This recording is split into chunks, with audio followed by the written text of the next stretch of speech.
역도를 해야 된다라고. 어떤 맥락인가요? 그나마 많이 말할 수 있는 걸로. 아니 네. 아니에요. 그런 욕망이 있는 거죠. 같이 여기서 살죠, 나중에. 애견남의 네. 그 매력과 그 위력이 드러난다. 걸 연습하고 계셨고. 본문까지 보셨구나. 우리가 배울 점이 있고 그다음에 그거를 내 인생에 적용을 시켜나갈 수가 있잖아요. 이렇게까지 누구도 준비하라고 하지 않았습니다. K조는 확신의 INTP다. 닭장 밖으로 나온 한의사들입니다. 꼬꼬댁! 꼬댁 왜? 아니 하기로 안녕하세요. 하셨잖아요. 꼬꼬댁 하기로 했잖아요. 한번 해주세요. 다시 네 한번 해주세요. 네, 꼬꼬댁! 일단 진행하시죠.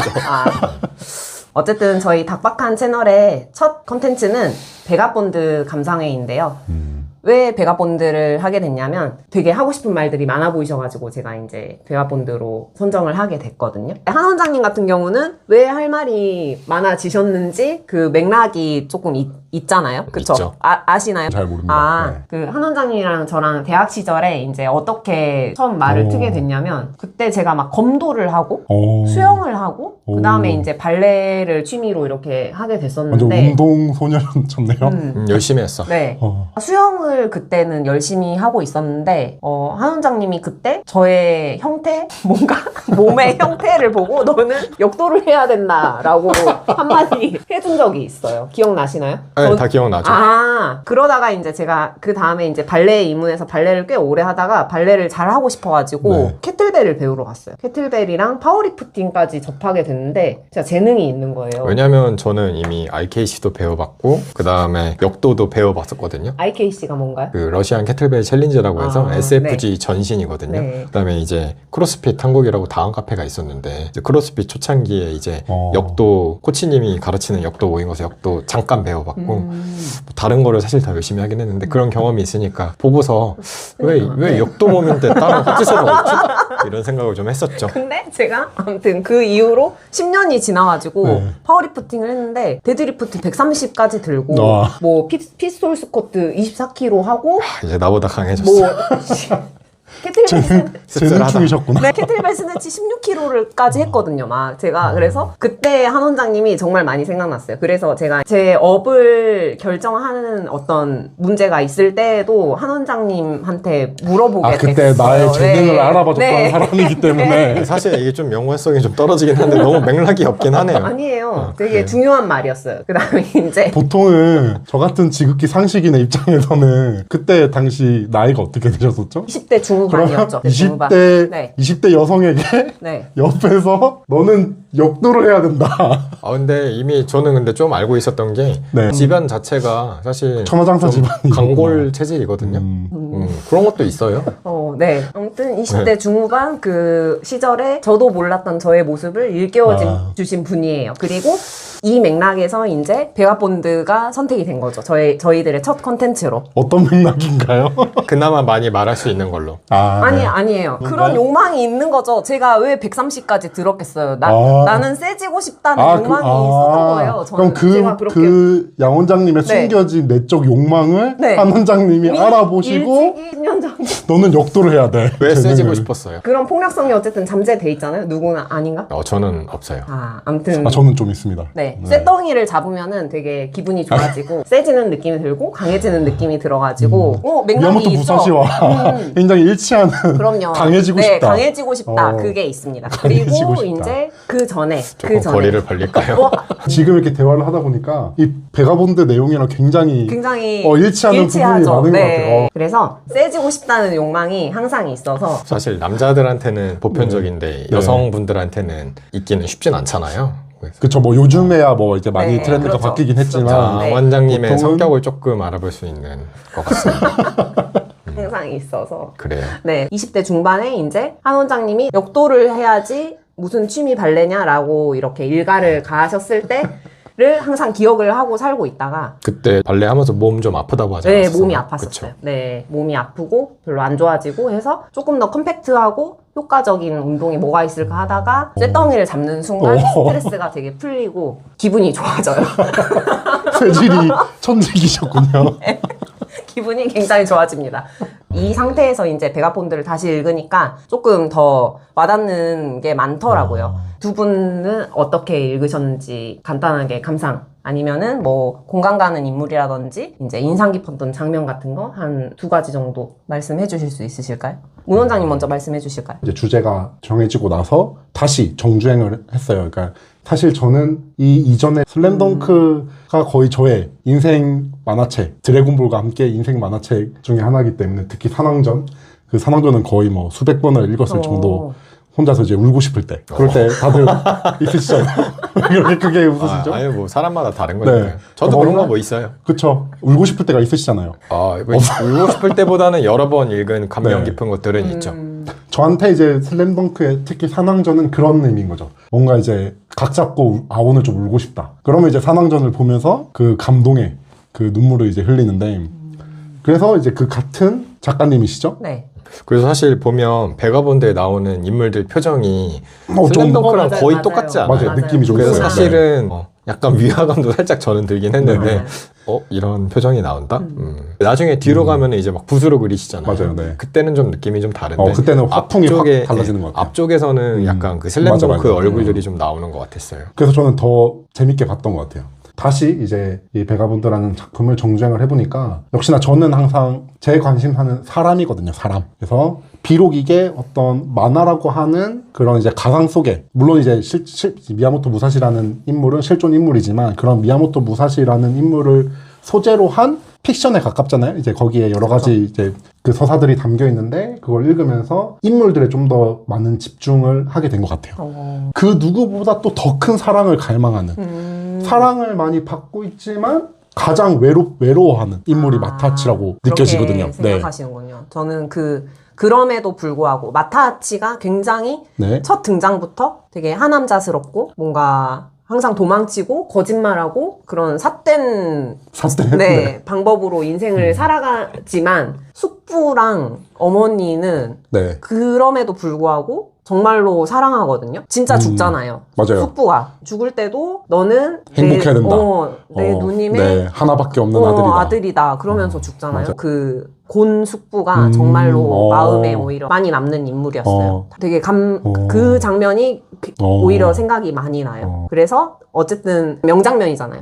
그 어머니가 죽으면서 또 그 아들한테 해준 말이 오히려 더 우리 같은 보통 사람들한테 마음에 남는 말이라고 생각을 하거든요. 늘 그렇게 흔들리고 거짓말도 하고 사는 보통 사람들의 이야기다. 그거를 마타치라는 인물로 이제 보여줬다고 생각을 해가지고 마타치에게 사랑을 준 어머니랑 숙부가 너무 그 마음이 아프고 사람마다 똑같은 작품을 봐도 자기의 시선으로 보니까 다른 것 같아요. 저는 이번에는 거기에 꽂혔어요. 저도 마타치라는 인물이 굉장히 와닿은 거 맞거든요. 저는 초반 전개에 있어서 다케조, 우리 주인공이죠. 나중에 미야모토 무사시라는 인물로 거듭나기 전에 다케조라는 인물과 마타치라는 두 인물의 비교와 대립을 통해서 이게 뭔가 많이 전달이 된 것 같아요. 그러니까 이거를 요즘식으로 풀어보면 다케조는 테토남이다. 그리고 마타치는 애견남이다. 그래서 테토남과 애견남의 어떤 그 대립 구도. 그렇게 읽으셨어요? 네, 저는 그러면 이 다케조는 뭐 신경도 안 써요. 그냥 야 가자 해서 전쟁터 가자 하면 우리 애견남 그 마타치는 야 그래 가자. 네가 가면 나도 간다. 그래서 같이 전쟁터 나갔다가 그리고 다케조는 뭐 주변에 뭐 여자가 있고 막 완전 알파메일 테토남 그 자체 신경도 안 써요. 근데 마타치는 계속 눈치 보죠. 이렇게 등장하는 여성들에 대해서도 마타치는 굉장히 눈치를 많이 보죠. 그래서 저 사람들이 어떤 감정일까, 지금 어떤 고민을 할까, 무슨 의도가 있지? 그러면서 되게 잘 보이고 싶어서 전전긍긍하죠. 근데 다케조는 그런 거 신경 안 씁니다. 다케조는 그냥 하룻밤 자고 야 가자 이제 가는데 마타치는 조금만 있어 보자. 우리가 가긴 어딜 가냐, 여기 이제 우리를 도와주셨으니까 우리가 지켜주자, 이런 식으로 이제 많이 표현을 하고, 이게 이 작품의 특성인데 아까 하남자라는 표현을 쓰셨는데 하남자가 맞죠. 누가 봐도 이제 마타치라는 인물이 하남자는 맞지만 이게 요즘으로 봤을 때 재해석할 여지는 분명히 있다. 그래서 테토남이 꼭 좋은 건 아니잖아요. 애견남의 매력도 분명히 있거든요. 그러니까 애견남의 매력은 그런 분위기를 잘 읽고 또 섬세하고 부드러운 거죠. 그래서 결국에는 그 모녀와 도망치는 건 마타치잖아요. 다케존가 테토스러움으로 인기는 끌지만 결국에 같이 야반도주하는 건 마타하치다. 그쵸. 같이 여기서 살죠, 나중에. 애견남의 네. 그 매력과 그 위력이 드러난다. 이렇게도 볼 수 있지 않을까 싶습니다. 한 원장님은 어떻게 읽으셨어요? 저는 뭐- 베가본드에 대해서. 일단은 저는 사실 이제 저희가 이제 영상을 찍기로 하기 전에 이종범 작가님이 베가본드 그 설명회를 저도 이제 봤습니다. 올린 네. 거가 있더라고요. 네. 그 내용 한번 쭉 봤는데 역시 제가 예전에 이종범 작가님이 그 닥터 프로스트 올린 거를 보면서 이 사람은 그걸 쓰는 게 되게 천재 같다라고 생각을 했었는데 역시 그런 분답게 되게 설명을 엄청 잘 해주시더라고요. 근데 사실 저는 그런 극적인 내용보다는 이런 말을 하면 조금 신뢰될 수 있는데 그런 가짜의 내용보다는 사실 네. 진짜에 좀 관심이 많거든요. 아, 그래서 네. 미야모토 무사시 자체에 되게 더 관심이 많아서 사실 베가본드 자체에서는 그런 부분들은 그냥 뭐 잘 만든 작품이고 역시 이노우에 다케이코 작가님은 대단한 사람이다 그냥 그 정도까지였고 좀 와닿는 거는 이제 뭐 이종범 작가님이 이제 설명에서 말했던 것처럼 하나의 벽을 깼던 사람이 이제 베가본드를 보면 자기 얘기처럼 와닿는다라고 했던 게 저는 그게 되게 와닿긴 했어요. 제 얘기 같은 느낌도 살짝 있었고 그 되게 잘 표현했던 건 이제 절벽을 기어 올라갔을 때 더 네. 높은 산들이 보이는 게 있잖아요. 네. 사실 우리가 이제 전문가의 업을 해나갈 때는 그게 맞잖아요. 그쵸. 더 높은 곳으로 올라가면 더 높은 게 보이고 하는 게 그런 부분들이 좀 와닿긴 했는데 사실 저는 20대 초반에 이미 베가본드도 봤고 미야모토 무사시라는 인물은 그 전부터 알았거든요. 그래서 독행도랑 이제 오륜서까지 이미 다 읽어봤었거든요. 20대 초반에요. 그래서 제가 깊이는 못 봤었는데 다방면으로 이것저것 많이 배운 무술 수련가였었는데 그러니까 무술 수련생이었었는데 지금은 몸이 많이 망가져서 그렇게 못하고 있지만 그때는 막 배우면서 이런 거저런 거에 관심을 되게 많이 가졌었거든요. 그럼 이제 오른서에 보면 이제 5개의 장으로 나눠져 있는데 물의 장이라는 데서 이제 검술을 배우는 거에 대해서 나와요. 네, 물의 장이라는 거가 이제 검술에 대한 이야기인데 거기에 보면 이제 눈초리나 막 이런 걸 연습하는 거를 막 기숙사에서 학원같이 다니면서 막 이제 관의 눈초리, 견의 눈초리 막 이런 거 연습하고 그랬었거든요. 그런 걸 연습하고 계셨군요. 일단은 베가본드를 재밌게 보면서 다시 이제 미야모토 무사시의 오륜서도 읽었던 게 떠올라서 다시 한번 봤는데 옛날에는 되게 피상적으로만 와닿았던 것들이 지금은 이제야 좀 눈에 보이는 것들이랑 마음에 와닿는 것들이 좀 있더라고요.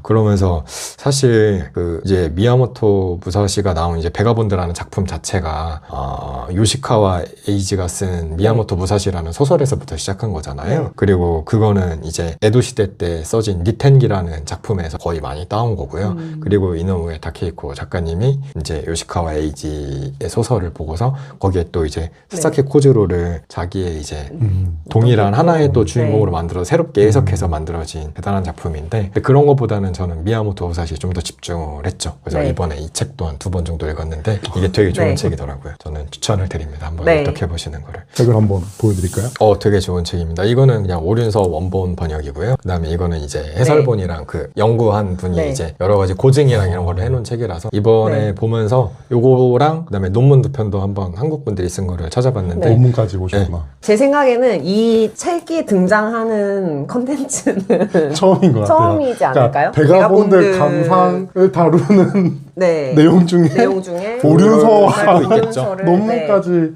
탐독하신 분은 아마 한 원장님이 네. 처음이지 않으실까. 이제 문 원장님이랑 한 원장님이 각자 준비해 오신 내용들이 있어요. 그냥 저는 이제 내용에 대해서 이야기를 하고 조금 더 이야기를 한다면 뭔가 그 시대의 무사들이 진짜 실제로 베이거나 찔리거나 심하면 죽는 상황에서 많이 쓰는 한약재에 대해서 이야기를 하면 어떨까 했는데 그거는 조금 나중에 기회가 되면은 말씀을 드리기로 하고 일단은 한 원장님이랑 문 원장님이 각자 준비해 오신 내용 조금 더 들어보고 싶어요. 그래요. 네. 그걸 연습하고 계셨고 네. 미야모토 무사시의 오륜서와 해설서에 대한 내용을 저희가 한번 청해 듣도록 그냥 제 개인적인 생각을 조금 말해보면 네. 이 책도 좋은데 일단은 좀 다른 논문을 몇 개를 찾아보니까 역사적인 배경을 좀 알면 좋을 것 같더라고요. 그러니까 이게 사실 무사도라는 게 뭐 원래도 있었던 개념이긴 하지만 결국 1900년에 리토베 이나조라는 사람이 소울 오브 재팬이라고 해서 그런 무사도가 이제 나오고 그게 널리 관련된 저작물들이 좀 많이 나오기 시작했다고 하거든요. 근데 이제 그게 어떻게 사용이 됐냐면 이제 와스지 이노우에라는 사람이랑 와스지 데스트로라는 사람에 의해서 이제 충군 애국이라는 말을 우리가 많이 들어봤잖아요. 네. 네. 그 옛날 개념이지만 네. 그런 개념이 이제 국민 도덕으로 이제 자리 잡 어렵게 하면서 총력전이라는 말도 들어봤죠. 네. 네. 네, 총력전 체제로 일본이 도입을 하잖아요. 그러면서 그거에 국민들한테 이제 충군 애국하면서 무사도 정신으로 국가에 희생을 해라. 이런 거에 선전하는데 많이 이용이 됐다고 하더라고요. 그리고 이제 우리가 다루는 베가본드의 그 전신이 되는 소설이 요시카와 에이지가 쓴 미야모토 무사시라는 책이잖아요. 네. 그 책이 1930년대에 이제 연재가 되기 시작한 건데 그것도 그 제가 방금 말씀드린 그 연장선상에 있다는 거죠.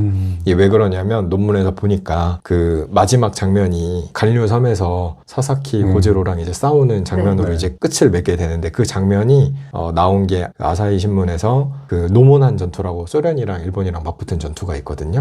그때랑 이제 해남 사변이라고 해서 중국 침공했던 기사랑 같이 올라가가지고 일본 사람들한테 그런 의식을 좀 그런 그때 약간 우리 일본이 이렇게 강하다 구치심이나 이런 거 이제 이런 그런 거가 이제 된 게 있다고 하더라고요. 근데 나중에 그래서 요시카와 에이지가 쓴 소설 말고 미야모토 무사시에 대한 이제 사실 자체만 쓴 내용이 또 따로 있다고 하는데 좀 이중적이라고 저는 생각이 좀 들더라고요. 대중 소설로 인기는 다 끌어놓고 약간 작가의 일말의 양심이랄까 그런 걸로 살짝 남겨놓은 거잖아요. 네. 근데 대중적인 이미지는 이름이 이렇게 씌워져 있고 근데 뭐라고 탓하기도 좀 그런 게 이미 에도 시대 때부터 미야모토 무사시에 대한 전기라고 해서 허구적인 내용들이 되게 많이 나왔다고 하더라고요. 그래서 그런 거를 좀 알고 보면 좀 도움이 되지 않을까. 사실 뭐 베가본드 자체를 즐기는 거는 나쁜 거는 아닌데 또 일본인이 받아들이는 거랑 한국 사람이 받아들이는 건 조금 다를 수는 있잖아요. 그렇죠. 그런 이제 역사적인 것도 시대적인 좀 맥락을 한번 보는 게 알고 보는 좋겠다. 것과 그리고 이제 찾아보니까 무사시에 대한 이제 역사적인 사료들이 사실 그렇게 많지는 않다고 하더라고요. 근데 이제 양아들인 이오리라는 사람이 그 마지막에 이제 돌아가신, 그러니까 미야모토 무사시가 죽은 그쪽 고장에다가 이제 무사시 현창비라는 비석을 이제 크게 세워가지고 거기에 이제 사실에 대한 기록들을 좀 남겨놓은 게 있는데 그거를 보면 사실 되게 간단하게만 나오거든요. 간류에서 병법의 달인인 고지로랑 붙었다. 그래서 뭐 삼척에 큰 검을 갈고 용감하게 뛰어드는데 무사시가 하나배 때려잡았다 뭐 이렇게만 나오고 다른 내용들이 없는데 고지로에 대한 기록이 없다고 하더라고요. 별로 뭐 조금 있긴 한데 이름만 나오고 성에 대한 것도 없고 뭐 외모에 대한 거 전혀 없고 뭐 몇 가지 사실이 좀 더 있긴 한데 제가 조금 이상하다고 생각했던 부분은 요시카와 에이지 소설 마지막 부분에서 이제 간류지마를 떠나면서 이제 미야모토 무사시가 이제 고지로를 이겼을 때 자신보다 수준이 높은데 어떻게 꺾을 수 있었던가라고 했을 때 고지로가 믿고 있던 것은 기술과 힘의 검이었고 무사시가 믿고 있던 것은 정신의 검이었다. 이 차이밖에 없었다라고 말한 것 자체가 사실 너무 자기적이에요. 모른서를 읽어보면 네. 미야모토 무사시는 그런 얘기를 한 적이 없거든요. 네. 그래서 이거는 그 논문에 나오는 얘기에서는 보면 고지로를 이제 서구 열강 그리고 일본은 정신적인 검이라고 해서 일본 서구 열강대 이제 일본을 대조한 그런 개념이라고 하는데 저는 일리가 있다고 생각을 하는 게 마지막에 아사히 신문에 노모난 전투랑 이런 거랑 같이 올라갔다고 했잖아요. 근데 그거 자체가 이제 오른서를 읽어보면 오히려 미야모토 무사시의 가치를 격화시키는 거라고 생각을 하거든요.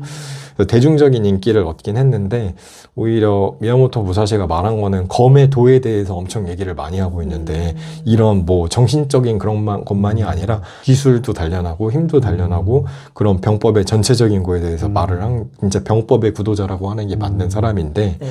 약간 오히려 그 인기는 얻었지만 더 내려치지 않았나 그런 생각이 좀 들더라고요. 그런 부분이 좀 네. 아쉬웠고요. 나머지는 사실 되게 찾아보니까 저도 처음 알게 되면서 오류인 부분들이 되게 많더라고요. 그래서 그 신맨문이 아버지가 나오는데 그 사람이 막 천하제일을 논하는데 그 사람의 천하제일은 가짜다 막 이런 거 야규 문해놀이였나? 그 사람하고 이렇게 얘기할 때 그런 게 나오잖아요. 근데 찾아보니까 이미 신맨문이라는 사람이 친아버지가 아니고 그래서 약간 미야모토 무사시 자체가 원래 무사 집안이었다고 해요. 근데 그 도요토미 히데요시가 쳐들어와가지고 거기서 전투에서 져서 무사 집안이었는데 농민 신분으로 전락이 됐다고 하더라고요. 그 상태에서 무사 집안인 걸 이어가고 싶으니까 그쪽 신맨문이 집안으로 이제 양자로 들어가게 된 거고 그 무사시의 양아버지인 신맨문이 자체도 되게 유명한 고수라고 하더라고요. 이름 있는 시족이고 그래서 무로마치 막부의 마지막 쇼군인 아시카가 요시아카의 이제 그 입회 하에 그 요시오카 나오잖아요. 네, 네. 요시오카 당주. 교토로 올라가가지고 싸운 그 요시오카가 대대로 쇼군 집안의 사범이었다고 하더라고요. 그래서 거기랑 이제 3세판을 붙었는데 2판을 이겼대요. 그래서 천하를 다시 없을 병법가라는 이미 칭호를 받았다고 하고, 그래서 미야모토 무사시가 교토로 올라가서 상락했다고 표현을 일본인들이 하는데, 올라가서 이제 요시오카 집안하고 이제 맞붙은 이유가 그 아버지 때부터의 악연이어서 그렇다고 무사시 현창비에 나온대요. 그러면 이유가 있구나. 네, 이유가 있고, 이유가 있네. 그리고 이도류를 만든 것도 아버지가 이제 지태라고 해서 십수라고 하거든요, 한자로는. 그러면 이제 약간 갈고리 모양의 작은 칼같이 생긴 게 있어요. 그게 이제 이도류 할 때 하나 큰 칼이고 하나 작은 칼이잖아요. 그게 다치랑 와키자시라고 하던데, 그거를 이제 지태를 개량해서 이도를 이루었다고 현창비에도 나온다고 하더라고요. 그러니까 양아버지 영향이 되게 강했고, 실제로 여기 나오는 거랑 다르게 그리고 실제로는 근본 있는 뼈대 근본 있는 뼈대 있는 집안인 거죠. 그리고 이미 어렸을 때부터 훈련도 되게 많이 돼 있었고, 그리고 세키가하라 전투에도 양아버지 신매문이랑 같이 참전을 했다고 하고, 양아버지의 영향을 되게 많이 받았다고 하는 게 있어서, 이런 부분들이 왜 다 좀 사실 이런 걸 알고 나면은 더 인물이 현실적으로 보이잖아요. 네. 저는 진짜 내용이 더 중요하다고 생각하는 게, 왜냐하면 진짜 모습을 알아야지 이 사람의 저작을 보면서 우리가 배울 점이 있고, 그 다음에 그거를 내 인생에 적용을 시켜나갈 수가 있잖아요. 근데 뭐 베가본드 당연히 좋고, 거기서 얻는 감동적인 걸로도 내 인생을 변화시킬 수 있지만, 그거보다는 좀 더 진짜인 얘기들이 나를 실제로 변화시킬 수 있다고 저는 생각을 하거든요. 저는 그런 네. 거에 관심이 많아서 좀 네. 이번 영상을 찍는다고 하길래 이 책을 2번씩 읽고 네. 막 논문도 찾아보고 그랬거든요. 네.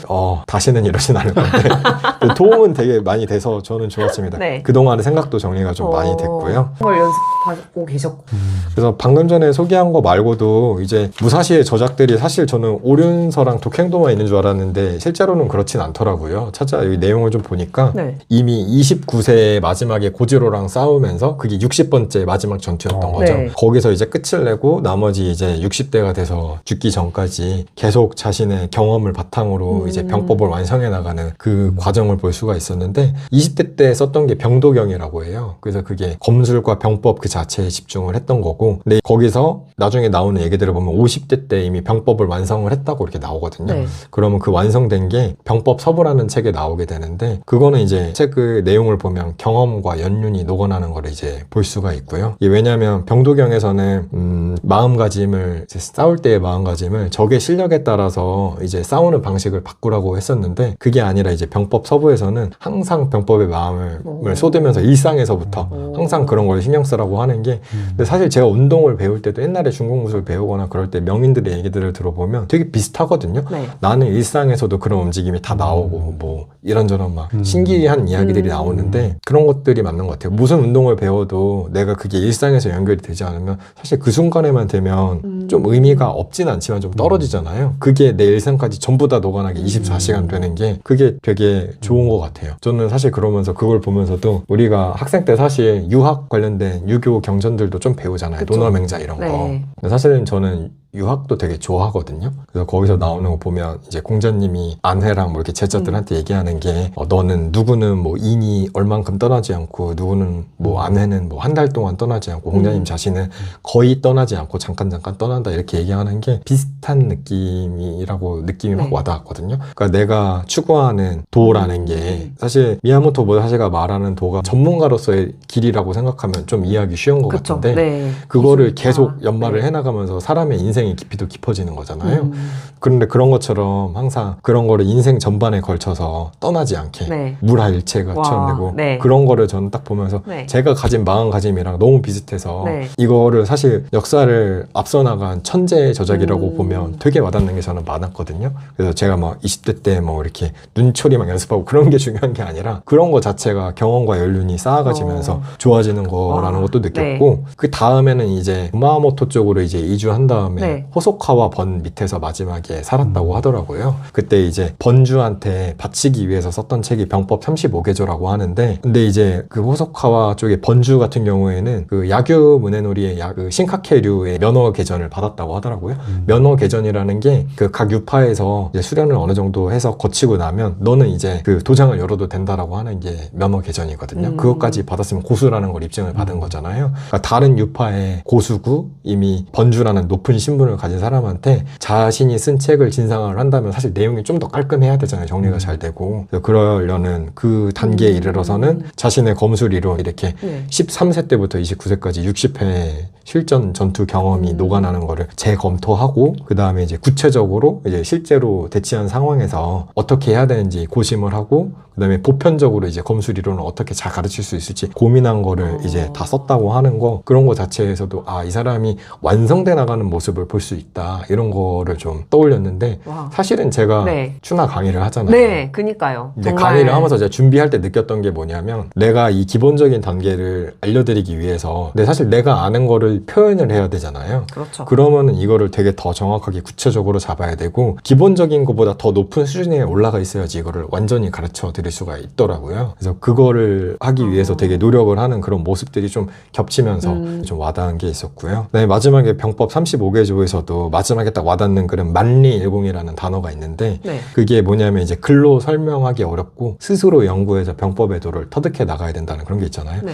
사실 문 원장님도 이제 다른 분들한테 이제 스터디 해주고 할 때 아직은 좀 말로 전하기 좀 어려운 부분들이 있잖아요. 근데 그쵸. 그거는 네. 계속 이제 쌓아 나가야 되는 거고 내가 더 잘 전달하기 위해서 그리고 무사시도 이게 말한 게 글로는 전달하기 어려워서 구전 말로써 이제 제자들한테 실제로 몸으로 전해준다 이런 것들도 사실 실제로 있는 부분이고요. 근데 그런 부분들을 더 채워 나가려고 하는 것들이 많이 와닿았거든요. 그 다음에 이제 오른손으로 넘어가기 전에 오방지 태도도라는 거에서는 이제 누구나 철저함을 관철을 하면 결국 보편적인 진리에 귀착한다고 하는 게 이제 배우는 자에게 맞춰서 정성껏 지도하는 방식이 그 사람의 수준에 맞춰서 이해할 수 있는 부분을 가르치고 그 다음에 더 깊은 단계를 가르치고 뭐 다른 유파랑 비교하면서 잘못된 거를 알게 해줌으로써 보편적인 진리를 이제 알게 해준다는 게 사실 맞는 말이잖아요. 그래서 그런 것들이 되게 많이 와닿았고요. 사실 오른손을 보면 불회장 이런 거는 1대1 병법이 아니라 다대다 큰 전투에 대해서 얘기하는 건데 사실 그거는 너무 확장이 저는 많이 됐다고 생각하거든요. 그런 거는 사실 일개 개인이 아니라 실제로 전투를 운영하는 무장들, 그러니까 장군들이 할 역할이고 그런 거는 손자병법이나 이제 서양 같은 경우는 클라우제비치의 전쟁론 이런 거 같은 거를 읽는 게 더 맞다고 생각하고 현대에는 사실 그런 시대를 지나서 이미 육군 사관학교나 이런데 그 장교분들이 이미 연구를 많이 하는 그런 게 있잖아요. 우리는 근데 이제 개인의 인생을 살아가는 입장에서는 미야모토 무사시의 이런 성장하는 이야기가 우리한테 더 와닿지 않나 저는 그런 네. 느낌을 받았거든요. 그리고 이제 오방지 태도도에서는 이제 백세에 통하는 올곧은 도를 이제 서문에서 말했다면 이제 오른서에서는 내가 어떻게 이런 진리에 도달하게 되었는지에 대한 여정을 처음부터 이렇게 시작하는 게 그런 책이었어요. 네. 그러면서 이제 정리를 한 거죠. 최종적으로 1대1에서 다대다까지 가는 거는 사실 조금 무리가 있지만 네. 나머지 부분들에서는 되게 와닿은 게 많았고 마지막에서는 네. 이제 공회장이 나오는데 그게 되게 짧거든요. 페이지 번역된 걸로 보면 한 3페이지? 그거밖에 안 되는데 이게 사실 되게 좋았던 거는 내용을 조금만 읽어볼게요. 병법의 도에 있어서도 무사로서 무사본연의 자세를 지니지 못한 자가 여러 가지로 미혹이 돼서 그것을 극복하지 못한 때를 공이라고 말하고 있지만 이건 진정한 공이 아니다. 맞죠? 무사는 병법의 길을 확실히 깨닫고 네. 여러 가지 무예를 잘 익혀서 무사로서의 길을 충실히 하며 마음의 동요 없이 항상 수양을 쌓아서 마음과 정신을 닦고 관, 통찰력이라고도 할 수 있는데 관과 견, 주의력이라고도 할 수 있죠. 그 두 눈을 길러서 조금도 뿌옇지 않고 흔들리는 구름이 개이는 것 이것이 진정한 공이라는 것을 알아야 한다. 이게 무사라는 거를 그냥 전문가로 바꾸면 사실 그런 것 거의 같아요. 그런 것 일맥상통하잖아요. 같아요. 네. 그래서 도라는 것도 검의 도라는 것도 이제 물회장이나 이런 거 보면 어떤 시시각각 특정 자세에서 검이 잘 가장 갈 수 있는 행로가 있다. 그게 도다. 그거를 깨우치기 위해서 계속 수련을 하면서 감각으로 잡아나간다. 이런 것들이 사실 특히 우리처럼 몸으로 일하는 사람들 같은 경우에는 그런 게 되게 와닿잖아요. 맞아요. 그런 게 되게 맞는 말인 것 같고 그리고 또 비단 그런 게 아니더라도 방금 그것만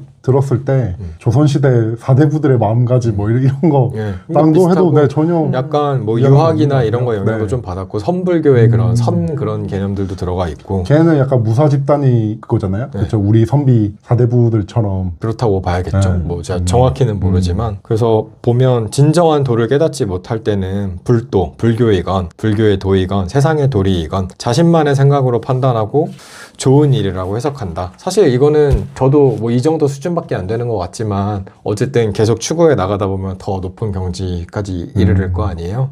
그런 것들에 대한 생각도 좀 할 수 있었고요.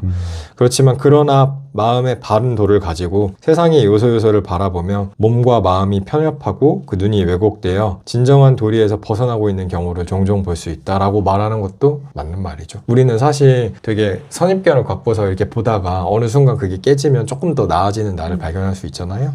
저도 계속 그렇게 조금씩 나아지는 것 같고요. 뭐 인간으로서 아직 엄청 부족하긴 하지만 그렇다고 생각을 합니다. 왜 웃죠? 사실 인간으로 부족하긴 합니다. 뭐 네. 예전부터 봐오셔서 네. 어떤지는 알고 있겠죠. 아니, 근데- 원래 우상입니다 저는. 근데 네. 아니, 굉장히 발전해 가시는 모습을 실제로 저는 보기 때문에 이런 걸 준비해 오고 이런 깊은 감상을 남겨주시는 게 너무너무 깊이의 차이라기보단 그냥 제가 느끼는 감동적이에요. 바입니다. 그냥 몇 개만 더 말해볼기 되게 좋아요. 내가 말한 병법의 올 고진 도는 세상에 그 누가 참뜻을 깨우칠 수 있겠는가. 이게 뭐 오만함이 아니라 언젠가 그 궁극의 경지에 도달하고자 하는 마음 깊이 다짐을 하고 밤낮으로 단련하고 연마의 연마를 거듭한 끝에 홀로 자유를 얻고 자연스럽게 뛰어난 역량을 발휘해 신기하게도 불가사의한 힘을 얻는 것. 이것이야말로 무사로서 병법을 수련하는 요령이다.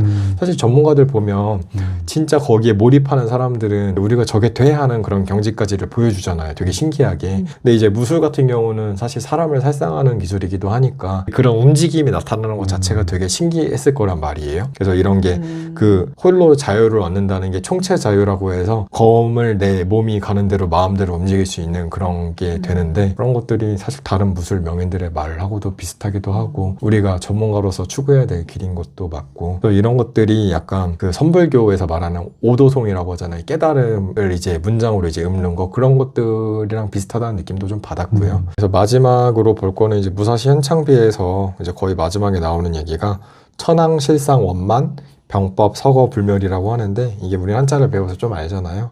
하늘을 우러러 보면 있는 그대로의 진실이 가득 차 있고 병법은 그것을 만든 자가 죽어도 결코 끝나지 않는 것이다. 되게 멋있는 말이죠. 오. 되게 와닿는. 네. 그래서 저는 무사시가 이렇게 쓴 책을 보면서 이게 이 사람의 실제 가치, 실제 병법의 구도자라고 하는 게 맞다고 생각을 하는 게 60번의 전투를 한 게 이게 사실 뭐 누구는 살인마라고 폄하할 수 있겠지만 그렇게 말할 수가 없는 게 다들 내가 이걸로 병법을 얻겠다라고 검술의 길을 깨우치겠다라고 마음을 먹은 사람들끼리의 승부잖아요.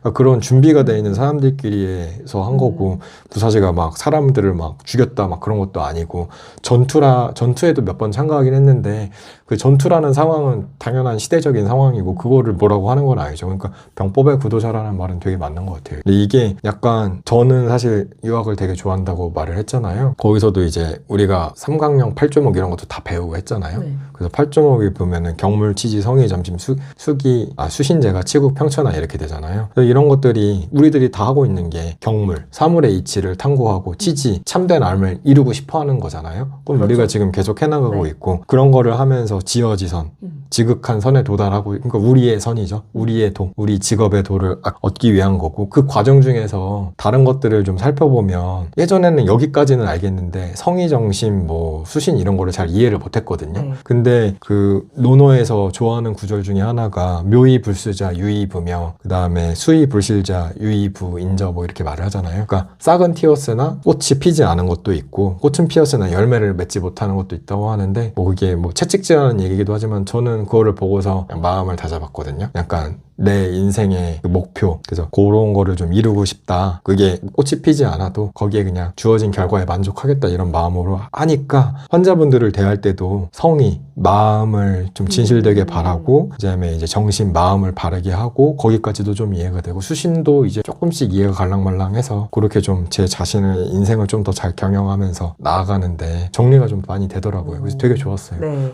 원장님들도 한 번씩 읽어볼 마음이 네. 듭니다. 너무 영업했나요? 네. 그러면 여기 네. 그 네. AK 출판사에서 저한테 책을 네. 조금 보내주시면 감사할 것 같은데. 오늘 이렇게 말씀하시는 거를 준비 내용을 저희가 전혀 사전에 듣지 못하고 오늘 처음 듣는 거거든요. 이렇게 기술자의 길을 어쨌든 같이 걸어가고 있는 사람으로서 되게 읽어보고 싶은 마음이 드네요. 네. 사실 네. 베가본드 얘기가 아니라 죄송한데 되게 뜻깊은 시간이긴 했습니다. 네, 그러네요. 정말로. 네. 네, 저는 여기까지입니다. 네, 감사합니다. 네. 네, 이렇게까지 누구도 준비하라고 하지 않았습니다.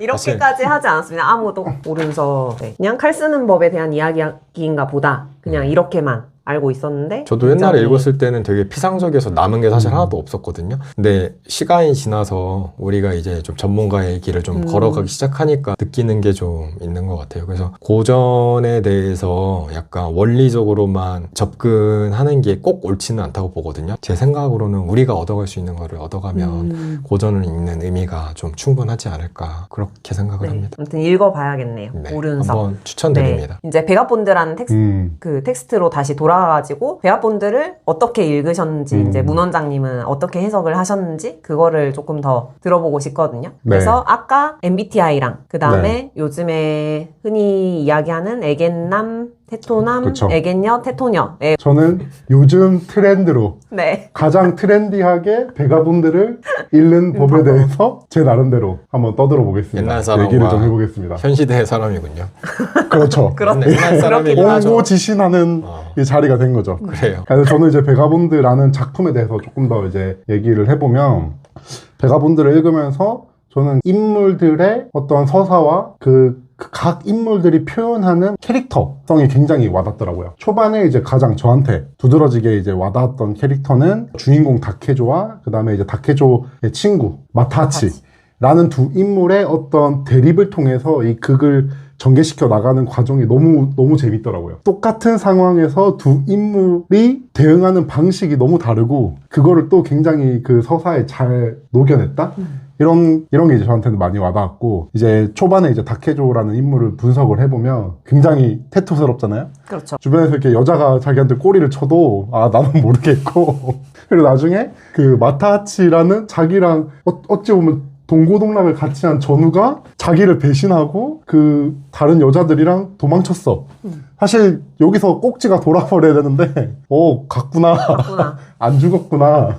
그럼 내가 생사를 알려줘야겠다. 라고 해서 마을로 돌아가죠, 혼자. 그쵸. 마을로 돌아가서 또 거기 사람들이랑 막 싸워. 왜 싸우는지는 잘 모르겠는데. 그러니까 이런 전개 자체가 너무 재밌었고, 그 와중에 마타치라는 인물은 계속해서 갈등을 하죠. 그래서 막 나 어떻게 해야 되지? 하면서 어떤 주인공 다케조에 대해서 열등감도 많이 느끼면서 굉장히 사람 냄새가 많이 나잖아요. 좋게 표현하면. 극 중에서는 되게 하남자처럼 비호감 캐릭터긴 한데, 그래서 데뷔를 되게 잘해놓은 네. 것 같긴 맞아요. 해요. 네. 데뷔를 그게 너무 잘해놨어요. 재밌는 거죠. 네. 약간 사실은 사람들이 그래서 마타치에 이입하는 분들도 좀 많은 것 같고. 그게 저는 되게 공감이 되더라고요. 사실 현대사회에서 더 각광받는 거 저는 마타치라는 캐릭터라고 생각을 하거든요. 그러니까 주변에 공감을 잘해주고, 세심하게 사람들의 어떤 마음이나 이런 거 잘 읽고, 또 유머 감각이 있잖아요. 보면 마타치는 맞아. 사람들이랑 잘 친해져 있어요, 항상. 네. 친해져 있으면서 그 안에서 혼자 삐지고, 또 혼자서, 아, 나도 잘해볼 거야, 멋있게 해볼 거야 하는데, 막 불 지르고, 술 마시고, 굉장히 인간적이란 말이에요. 그러니까 그런 게 이제 너무 대비가 되는 거죠. 그리고 심지어 마타치는 약혼녀까지 있어. 능력남이에요, 능력남. 그래서 고향에 이쁜 이 작중에서 최고 미녀로 손꼽히는 오츠인가요? 오츠, 네. 오츠라는 메인 히로인이라는 약혼녀까지 있는데 밖에 나와서 또 여자한테 이렇게 마음을 뺏기고 야반도주 했다가 같이 도망친 상대방 그 엄마 테토녀잖아요. 그쵸. 그러니까 애견남이 네, 테토녀한테 테토녀. 빠질 수밖에 없다. 그러다가 나중에 테토녀가 또 관심이 사라지죠. 그러면 애견남은 자기가 버렸던 애견녀를 그리워한다. 이것도 요즘에 사랑사슬, 연애사슬 관계가 너무 딱 맞아떨어져요. 근데 또 이 다케조 같은 테토남은 애견녀를 좋아하죠. 근데 이 오츠는 네. 처음에 마타치를 좋아하죠. 그쵸, 그쵸. 그러니까 이게 약간 네. 먹이사슬 같은 그게 저한테는 보여서 또 너무 재밌었고. 그렇게 읽힐 수 있군요. 네. 하지만 조금 더 이제 그 캐릭터성을 조금 더 이제 깊게 들어가자 그러면은 저는 또 이걸 읽으면서 MBTI를 제 나름대로 분석을 했거든요. 그래서 다케조는 확신의 INTP다. 겉으로 보기에는 테토남 그 자체인데 이거 현실에서도 마찬가지인 것 같아요. 그러니까 마초남들이 겉으로 보기에는 굉장히 단순해 보이고 뭔가 이렇게 막 하면 돼. 하지만 속은 의외로 여린 경우가 되게 많거든요. 되게 섬세한 내면을 가지고 있어요. 하지만 그걸 드러내고 표현하는 법에서 서툴다. 저는 다케조라는 인물도 똑같이 이해를 했거든요. 그러니까 겉으로 보기에는 되게 뭔가 사회성도 좀 떨어져 보이고 적도 많잖아요. 그리고 뭔가 이런 감정적인 공감에 있어서 떨어져 보이지만 베가본드라는 작품을 읽으면 절반 이상이 다케조라는 인물이 미야모토 무사시로 대변되는 어떤 완성된 무사로 나아가는 과정에서의 끊임없는 내적 갈등을 표현해낸 게 베가본드라는 작품의 핵심이라고 저는 봤거든요. 그러니까 보면 아까도 말씀하셨듯이 끊임없이 내적으로 고민을 해요. 다케조라는 인물은 외적인 트리거에 의해서 끊임없는 내적 갈등을 유발시켜요. 이게 나한테 어떤 의미지? 내가 추구하는 강함이라는 게 어떤 의미지? 천하제일이라는 건 도대체 뭐지? 만나는 사람마다 그 사람한테서 배우고 그걸 통해서 내적 트리거를 통해서 내적으로 계속해서 스스로를 그쵸. 고려시키는 네. 과정인 거죠. 이게 전형적인 NT의 방식이다. 그러니까 처음에는 아버지가 있었는데 아버지부터 네. 해서 만나는 사람들마다 어른들이었죠. 네. 닥황 한테서 네. 내가 살아도 될까요? 하면 삶의 의미를 배우고 나중에 계속해서 새로운 스승들을 만나 나가잖아요. 사실은 저는 그렇게 읽었어요. 그러니까 그 스승들이나 아니면은 적이라고 표현되는 외적 인물들에 의해서 다케조가 영향을 받아서 뭔가를 배워서 성장한다기보다 그런 사람들과 부대끼면서 그걸 통해서 끊임없는 내적 고민이라고 그럴까요? 내적 철학을 갈고 닦아 나가는 과정에서 다케조라는 인물이 결국에는 완성된 무사시로 향해 나가는 과정에서의 내적 성장이 미야모토 무사시라고 하는 그 무사를 완성시킨 그 강함을 표현하고 있다. 이렇게 읽었거든요. 다들 이제 자기 이야기로 어쨌든 읽으신 거네요. 그 베가본드 안에 인물들을 내적 성장을 이렇게 말씀하신 게 저는 그 대목이 되게 이해가 안 갔거든요. 그 천하제일을 고민을 하잖아요. 네. 처음에는 그래서 아버지를 생각을 하고 그 다음에는 이제 그 등 긁게 가지고 네. 그 야규. 할아버지 이름을 네, 야규. 네. 야규는 항상 그런 일본 N이나 아니면 그런 이제 거기서 항상 최고의 검객 가문으로 이제 네. 대표되는. 애니메이션을 좀 봤나 본데요. 아, 그럼요. 어디 가서 꿀리지 않는 권력을 소유하고 있습니다. 그래요? 야규라는 건 굉장히 친숙하죠, 이제. 아. 항상 그런 제야의 어떤 암묵적인 1등. 근데 꼭 항상 그 야규는 꼭 늙은 노인으로 나타나요. 그래서 그 야규가의 약간 은퇴한 전대 가주 같은 느낌의 숨어있는 비공식 천하제일이냐 이런 느낌이거든요. 근데 되게 배지 못하고 그 할아버지를 배지 못하고 뭔가 천하제일에 대해서 다시 생각을 하면서 그 늙은이들이 내 안에 들어앉아서 뭔가 말을 한다고 그런 표현을 계속 하잖아요. 그쵸. 사실 그게 네. 배면 배이잖아요. 그니까요. 근데 거기서 이제 이해를 네. 못하신 게 무사시가 이제 다케조가 그걸 못 뺐다가 아니라 그걸 배봐야 과연 이게 천하제일인가 라는 것에서 주저함이 생긴다는 거예요.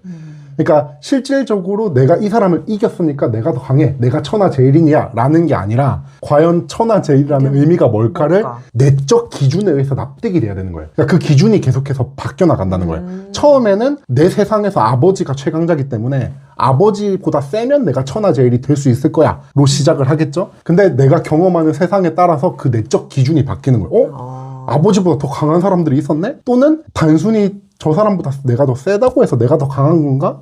라고 하는 의미가 계속해서 바뀌어 나가는 거죠. 그러니까 그런 걸 어떤 내적 성찰 과정을 이 극 중에서 굉장히 잘 묘사를 하면서 이거를 서사를 풀어나가는 게 저한테는 너무 와닿았던 것 같아요. 그럼 사사키 코지로는 어떻게 보셨어요?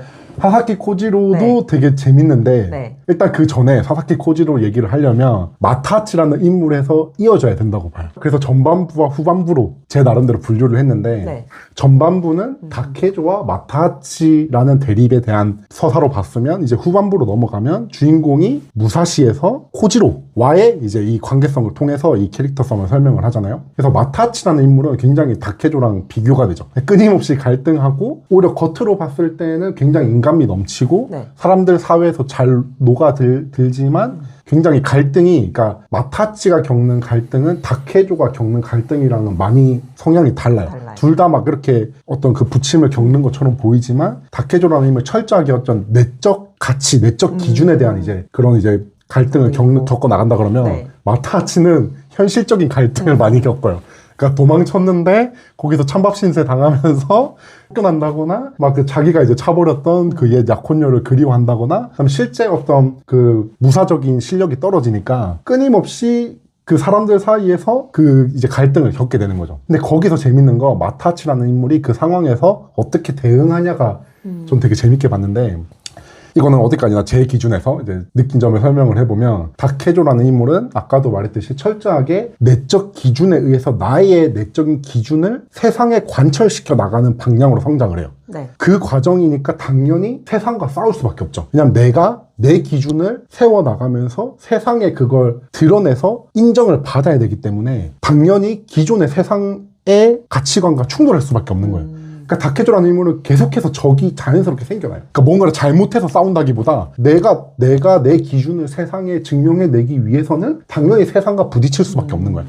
그러니까 그 기득권으로 대변되는 요시오카 가문이라든지 이런 가문들과 계속해서 마찰이 생길 수밖에 없는 거예요. 그리고 결국에는 그걸 극복하면서 이겨내죠. 그러면서 자기의 더 내적 기준을 완성시켜 나가는 어떤 구도자의 모습을 통해서 내적인 철학을 완성해서 진정한 강함을 손에 넣는다. 이게 이제 어떤 다케조가 무사시로 완성되어 가는 서사라고 한다면 네. 마타하치는 중간에 어떤 선택을 하죠? 사사키 코지로라고 하는 다른 인물의 이름을 빌려 쓰죠. 사칭하죠. 네. 이걸 저는 이렇게 읽었어요. 그러니까 마타하치라는 인물은 내적 기준을 통해서 세상과 맞서 싸우는 인물이 아니라 외적 기준에 자기를 맞춰서 세상과 동화되고 싶어하는 사람인 거예요. 그걸 통해서 세상의 외적인 인정을 통해서 자기의 가치를 증명받고 싶어하는 거예요. 이게 비슷하지만 굉장히 다르거든요. 그러니까 다케조는 내 기준을 세워서 나의 이름이 무사시를 세상에 알렸다면 마타하치는 외부에서 인정받는 기준이라고 했죠. 이상적인 무사에 해당되는 사사키 코지로라는 인물을 덮어 써서 외부에서 인정을 받는 형태로 그려진다는 거죠. 근데 여기서 어떤 작가의 그 취향이 드러나는 게 어쨌든 갈수록 무사시라는 무사는 오롯이 자기의 이름을 세우지만 네. 마타하치는 결국에는 이 사사키 코지로라는 인물을 뒤집어 썼다가 결국에는 아무것도 얻지 못한단 말이에요. 처음에 다 가진 인물이었거든요. 말씀하셨던 가족의 사랑도 그쵸. 있었고 이쁜 약혼녀도 있었는데 자기가 거기서 내적으로 충만감을 기준을 가지지 못하니까 자꾸 외부의 기준을 쫓다 보니까 오히려 더 갈수록 외로워지고 있던 사람들이 떠나가고 죽고 오히려 세상과 더 멀어지면서 자기의 정체성을 잃어나가는. 그러니까 이걸 통해서 현대인들이 좀 이런 부분에 있어서 많이 생각할 거리를 또 던져줄 수 있는 것 같아요. 제가 또 이게 충만이라는 단어에 좀 꽂혀 있는데 진짜 이 충실한 행복감이라는 게 뭔지 저는 물론 이 다케조라는 인물에 대해서 그쵸. 저 ENTP잖아요. 세상과 싸우는 사람이기 때문에 굉장히 몰입을 많이 했습니다. 그래서 나의 기준을 가지고 이거 세상에 관철시키는 게 얼마나 어렵지만 그게 완성되어 가는 과정을 어떤 구도자적 삶으로 표현을 했다. 그러니까 나중에 가면 막 농사 짓잖아요. 그니까요. 그게 되게 뜬금없잖아요. 네. 저는 이제 그런 맥락으로 읽히더라고요. 내가 이렇게 나중에는 이게 어느 정도 내 내적 기준이 완성이 되니까 사실은 알고 봤더니 세상과 싸울 필요가 없더라로 귀착이 되는 거죠. 그러니까 사실은 세상이 나의 적이 아니라 내가 내 기준을 세워가는 과정에서의 미흡함이 세상을 적으로 돌렸고 그게 어느 정도 경지에 오르니까 사실은 세상과 싸울 필요가 없더라. 그러니까 나는 나의 길을 가는 거고 세상은 그렇게 흘러가는 거고 내가 거기에 충분히 동화돼서 더 가치 있는 생산적이라는 표현을 좀 좋아하진 않는데 가치 있는 그 모습으로 동화돼서 살 수 있구나 라는 걸 이제 보여주는 게 아닐까. 그래서 결국에는 사사키 코지로라는 이 끝판왕을 이기게 되는 네. 이게 어떤 서사의 종결인 것 같은데 물론 이제 만화책이 더 네. 나오진 않았기 때문에 그렇게 이제 읽힙니다. 그런 맥락에서 사사키 코지로라는 인물도 네. 되게 재밌어요. 이게 참 진짜 이 작가님이 천재 같은 게 이 인물 간의 특성, 캐릭터성 그리고 이거를 비교하면서 서사를 전개한 게 너무 재밌어요. 사사키 코지로라는 인물은 또 달라요. 사사키 맞아요. 코지로는 태어났을 때부터 천재예요. 무슨 말이냐? 이런 다케조가 미야모토 무사시로 이제 완성되어 가는 내적 갈등을 겪는 인물이 아니에요. 그래서 나중에 후반부에 이제 사사키 코지로가 주인공으로 나오면서 전개되는 그 만화 내용을 보면 그 다케조가 겪었던 그런 내적 갈등에 대한 그 묘사가 별로 안 나와요.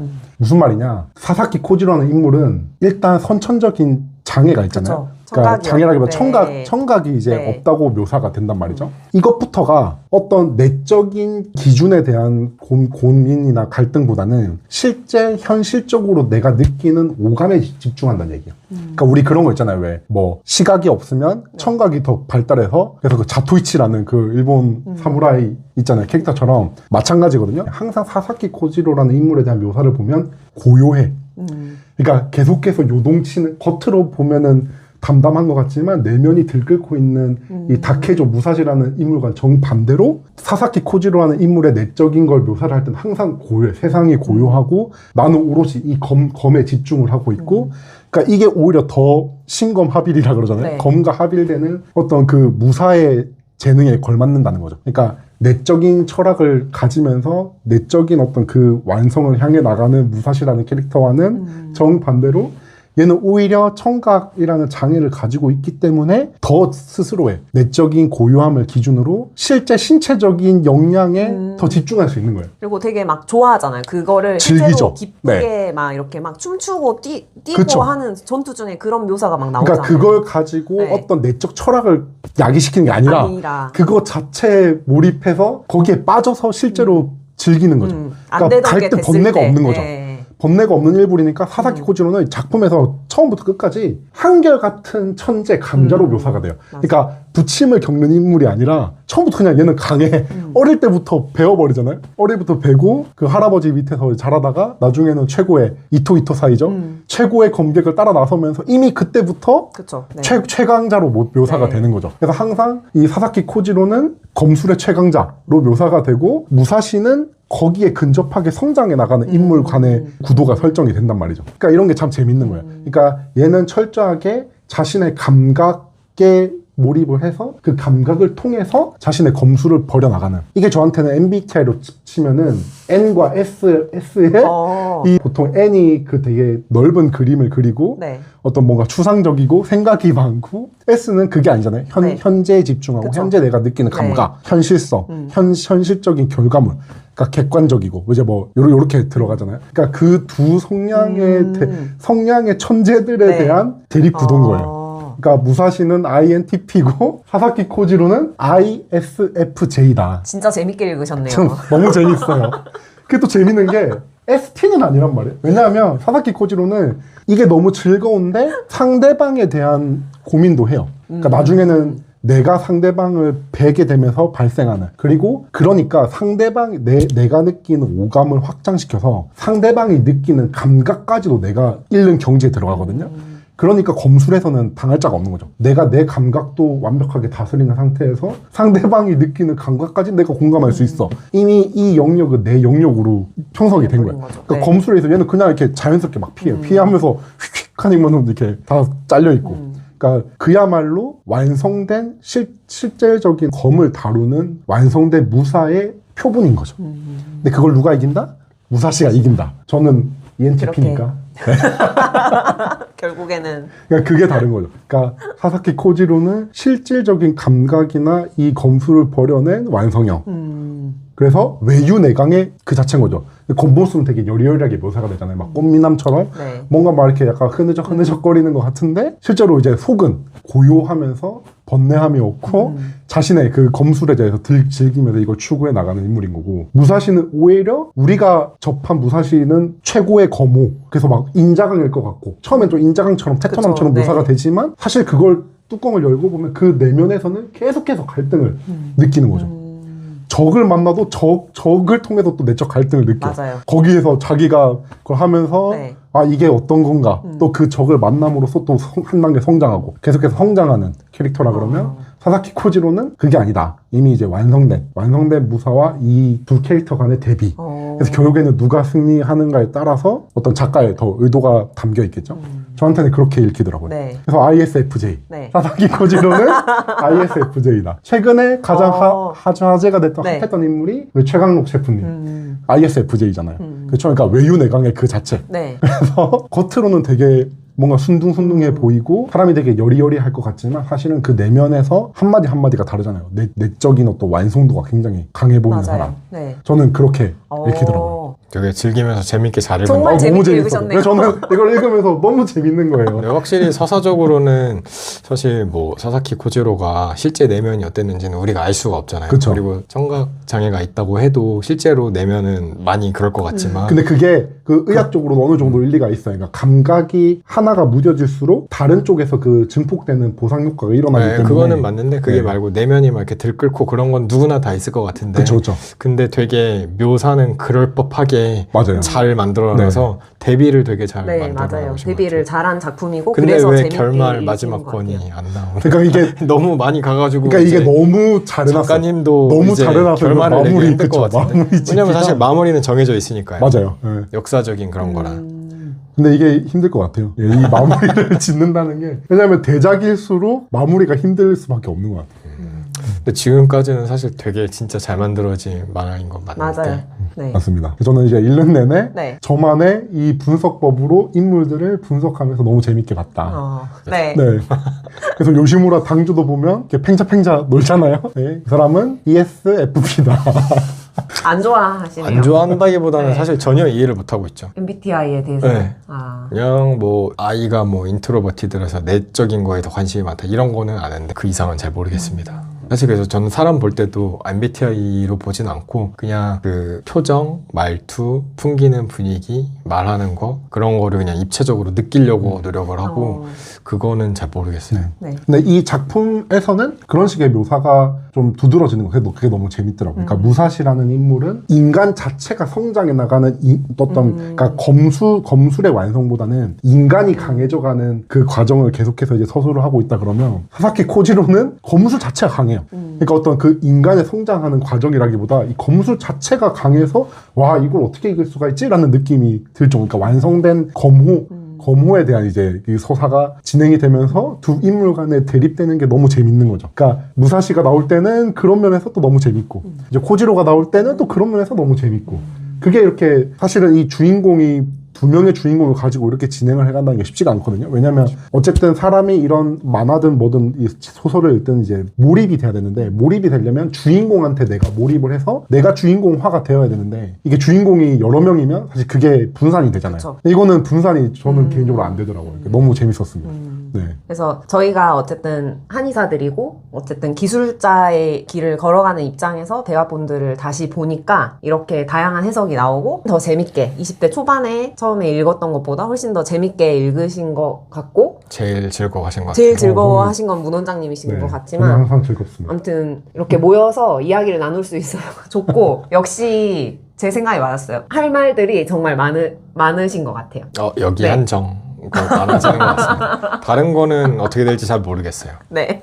문 원장님은 항상 하고 싶은 네. 말이 많을 것 같은데 저는 말이 많죠. 저는 주제별로 좀 달라서 네. 그러면은 다음 주제도 셋이서 다 같이 즐겁게 떠들어 볼 수 있는 주제를 잘 선정을 해가지고 진료실 밖에서, 닭장 밖에서 많이 떠들 수 있는 주제로 다시 돌아오도록 하겠습니다. 지금까지 닭박한이었습니다. 꽃기요? 꼬꼬닥! 감사합니다.